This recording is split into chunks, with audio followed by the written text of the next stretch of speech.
can't be free. Everybody wanna judge, say I'm a thug, I'm a player, I'm a simple, why I can't be me? When I walk up in the store, all the Karens get to staring at me. Put my heart in my music, it's still on my sleeve. Everybody been portrayed. So fam, what's the word? It's your boy Spiritual Trey, and it is now episode 119 of the Soulful Thoughts blog. And today, we're gonna be talking about the 9 spaces of curation. Don't forget to like, subscribe, and share. If y'all wanna see our boy in the algorithm, let's dive into it. Now, the 9 spaces of curation. What am I talking about? Well, what is curation? Everything we do is curation, right? Technically. Every action we do is a curation. You know, and we got the minds we create and the world that we create with them, right? Right. So, what is the 9 spaces of curation? What am I talking about when I say that? Well, if you think about what curation really is, what is it really? It's when you in a space, right? You have to be tapped into a certain space, and you transmuting energies from whether it can, it can be energies from experiences, your personal experiences, or others' experiences, or just observations, right? From, you observing the world around you. You take these energies from these observations or experiences, and you transmute them into whatever creative act that you're doing, right? Whether it's a song or, you're drawing a picture or whatever the case might be. Curation is, simply put, transmuting the energies within whatever space you may be in. That's what curation is in a nutshell. So, what are the spaces that we tap into, the specific spaces that we tap into to create anything? That's what this video is about. And what it's gonna do is, it's gonna, for one, it could help if you're not a creator, like if you're a person that's not a creator and wanna be, it can help you tap into the spectrum of being able to be a creator. And for 2, it's just gonna help you guys with your self-confidence, because you're gonna start to feel like you can go into any space and create something beautiful out of it. All right, now, before we get into talking about the spaces, let's talk about the worlds that these spaces exist within. Because we know that in real life, it's only 3 worlds that we exist within. But because of the world that, that's been created, it's 4 worlds that we live within, right? And those 4 worlds are the material world, aka the Matrix. Then you have the physical world that we live within, this planet. And you have the mental world, all of our minds as a collection. And then you have the spiritual world, which is us, our most innermost essence, all as a collection. That's the spiritual world. You feel me? So, within these 4 worlds, we have, like I say, spaces within these worlds, right? Different layering of spaces that we can, as humans, tap into. So that's what these spaces are. Space number 1, the first 2 spaces are of the material world. We're gonna start in the material world and work our way up. So the first space that you can create from is the survival space. And this space is self-explanatory, right? It's when you're in the space of survival, literally. Like it's also the space of stagnation. So if you're in a space to where, let's say you have nothing really going for yourself other than your job and paying your bills, and that's pretty much all the job does, and you're fine with that because it's not like you don't have any other ambitions for yourself, you're in a survival space. And even though you're not a creator, like it's not like you're gonna create anything that we would call art. Like I say, every action that we commit is a creation. So you're just gonna create more acts of stagnation. Like if you're into smoking, you probably just gonna smoke all day. That's gonna be your creation. Creating times of stagnation, creating activities of stagnation. You feel me? That's pretty much as surface level as that one can get. I mean, that's as deep as that one can get. It's a very surface level space, right? And the downfalls of being in this space is when you're in a survival space, you can end up becoming a very envious person of people who not in that space, right? People that's actually thriving. If you're struggling to survive, you see how that'll come together and stir up some envy. And you shouldn't want to be that type of person anyway. Now, space number 2 is the material space. When your spirit becomes too attached to this space, even if you do develop other passions and you develop creative attributes about yourself, all of those will be centered around the material space, gaining material for those things. So the downfall of being in that space is if you're in if you have a certain creative attribute about yours that has potential, if you dive into it long enough and you don't see any material gain, you will lose all the passion that you have for it. You will lose the love for it. You feel me? Because your spirit is remember, whatever space you're attached to, that's where most of your thoughts and feelings and actions will derive from. So if you attach to the survival space, all of your thoughts and actions will be survival related. If you attach to the material space, all of your thoughts and feelings and talents will be material related. You feel me? So that's where you get guys that's willing to go against their morals to see their dreams take off and shit like that, just so they can get to a better position financially. Because they don't have no moral system that they're attached to. And if they are attached to one, their attachment to the material space is a lot higher than their attachment to whatever passion they might have. You feel me? So those are the people that's in the material space. Now let's elevate. That's the material world. It only consists of 2 spaces. You're either gonna be in the survival space or the material space. Now, space number 3 is, one second, the memory space. Now we getting into the mental world, right? So when you in the mind, you really can only be 3 places. You either lost in the past, lost in the future, or focused on the present. Right? So with the memory space, obviously this deals with people who on a lower end of the spectrum, they might be lost in the past in a negative way, right? Like they carry their trauma on their sleeve, they carry their hurt on their sleeve. They might be, they might have a wall up. They might be afraid of connection.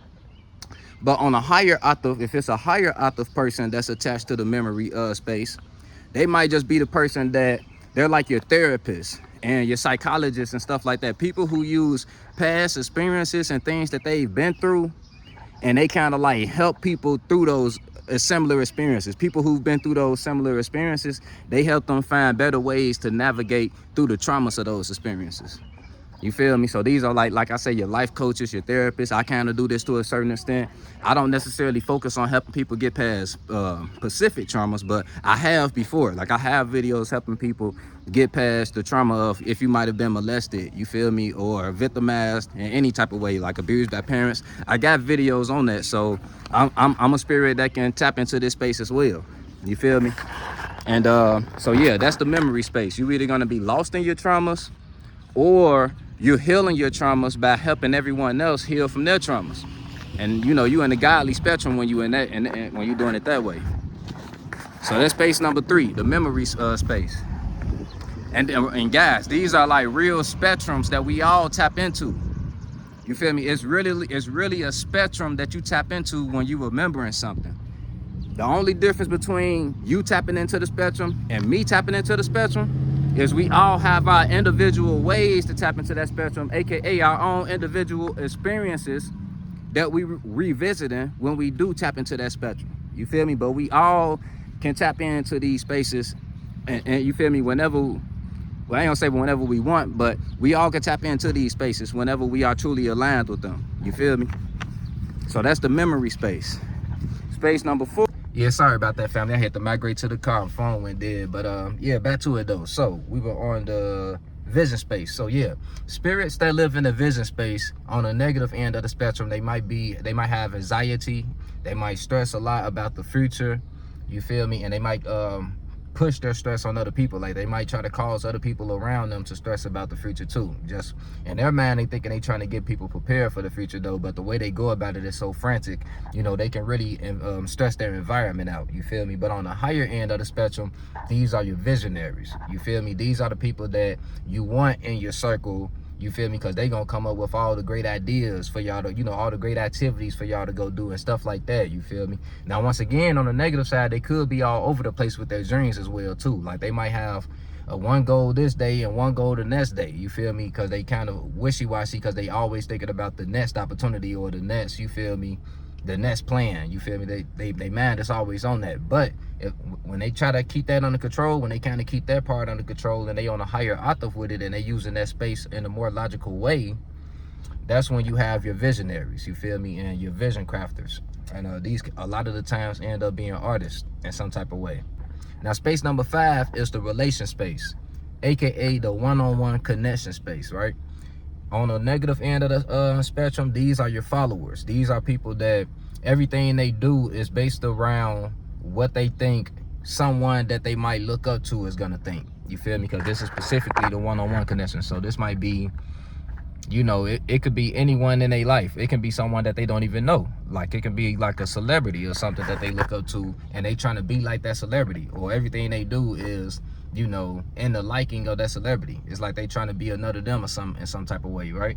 So these are people in that spectrum on the negative side. But on the higher end, these are people that use their inspirations and influences from certain people in their life. You feel me? Like, I do this pretty well, right? Because I'm a rapper, and it's a good 5 or 6 rappers that whenever I do a song, depending on the beat, it's gonna immediately put me in one of these 6 rapper spaces, right? Because I've studied their music for so long that I damn near can really tap into their spaces when I'm rapping, right?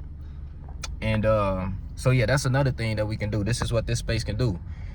You can literally tap into other people's spaces. You feel me? Whether they're in the flesh or not. You can literally, if you observe them long enough, you can tap into their space and kind of like not do what they doing, but you can like harness their energies and do things in similar ways that they do, but in your own way. You feel me? This is what we do when anytime you get influence from anybody you've watched growing up.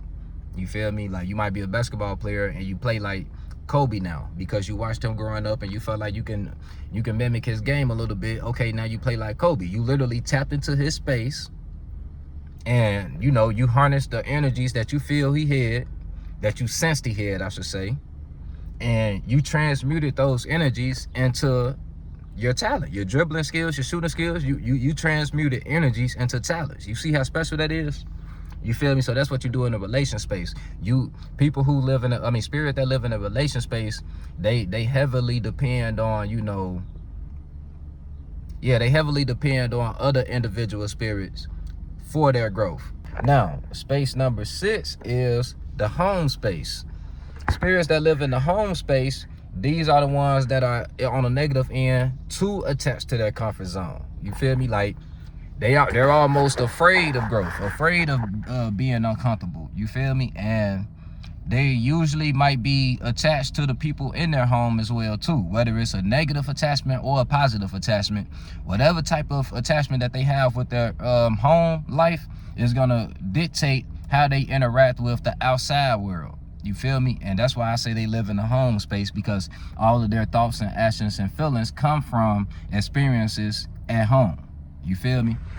So yeah, that's how that works. So, and then on the higher end of the spectrum of the home space, these are the people that can make you feel at home. Like, instead of them being too attached to home, their presence itself feels like home to others.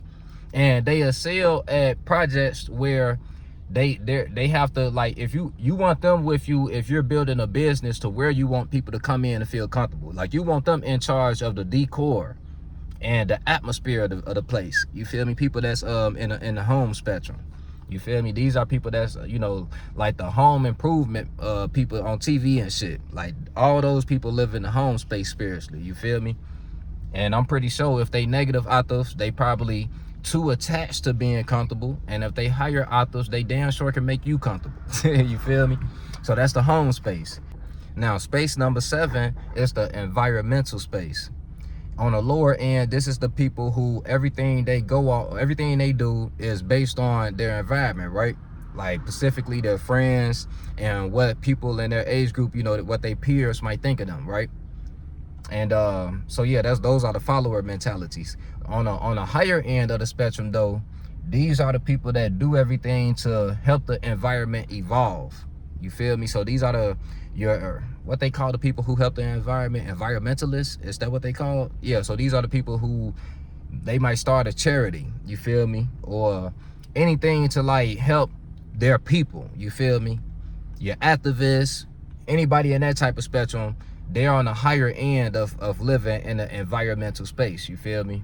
So I'm not gonna stay too long on that. That was easy to understand, right? Now, space number 8 is the planetary space. Now we elevating a little more to the overall spaces. Now, with spaces number 8 and 9, you can't possibly be a lower octave spirit and tap into these spaces. Once again, when I say lower octave, that just means you're too attached to your lower energies, your biases, your attachments, your traumas. You can't be attached to these things and be in these last spectrums that I'm going to speak about. Okay, so for space number 8, we're talking about the planetary space. And once again, we can't also, we can't tap into we can tap in, but we can't live in these spaces that I'm finna bring up. You feel me? Like, it's spaces that you can tap in, but it's impossible to be in a human body and actually live in these spaces. You feel me? So the space number 8 is the planetary space. When you're tapped into this space is when you care about your planet. Now, if you got a green thumb, you probably a little closer to living in this space than others are. But you feel me? For the most part, no one really lives in a planetary space, but it is a space that we can tap into anytime we're connecting with nature, or anytime you're about to throw something on the ground and you have that little instinct in your heart to not do that. You in a planetary space, you feel me? And the only way you can be in that space is if you're not lost in your demons, because if you too lost in your own thoughts and feelings, you will easily throw that paper on the ground, right? But if you kind of like in a clearer mindset and like in a spectrum of love and everything, you're gonna be thinking about the planet and everything, and you ain't gonna do that. So that's the planetary space. Now, space number 9 is literally the overall space. Like, there's no escaping this space. You feel me? There's no escaping the planetary space either. But so yeah, the great space. This is the space of all existence. You feel me? And the only way we can tap into this space is literally by basically damn near not even being in our mind. Like, you got to you got to be in a meditative space. You can't be in your thoughts and feelings at all. You got to literally be just vibing with no thoughts and feelings involved at all. And that's when you're in the great space. Whenever you meditate, you're in this space. This is actually the space that we tap into for any type of creation. So even if you in the survival, material, memory, vision, it don't matter what space you live in, without the great space, you wouldn't be able to think or feel to do anything. You feel me? And like I say, when we tap into this space, it's the most powerful that we can be, because we feel connected to all around us. Like with the planetary space, you might just feel connected to nature, right? With the great space, you feel connected to nature and all of the beings around you, animals, humans, bugs, everything. You feel connected to the all when you're connected into this space. It's impossible to live in this space and be in a human body. We literally have too many responsibilities to possibly live in this space, but we all have access to it. You feel me? And I'm pretty sure you all know the space that I'm talking about and how powerful it is, and how powerful that love feels when you are in that space. It's also the space that I tap into whenever I'm teaching you guys. You feel me? Because I'm in my most compassionate of states whenever I hop on here and start teaching you guys anything spiritual. You feel me? But yeah, I gotta go, family. I'm kind of in a rush. It's Spiritual Trey signing out. Remember, you are not your mind. You are the spirit that's forming and creating your mind. So take your time, form and create your mind before going out to interact with other minds. Spiritual Trey signing out. Love you. On the beat, start preaching. Feel no evil, see no evil, but peep it. I don't aim for the stars, I want leeches. And the snake spawn, I'ma kill the whole species. Rest in peace to all the peaceful preaching. The youngest wildin', but they say they evil, that's kind of reaching. Who really controlling the way you thinking? Find the truth.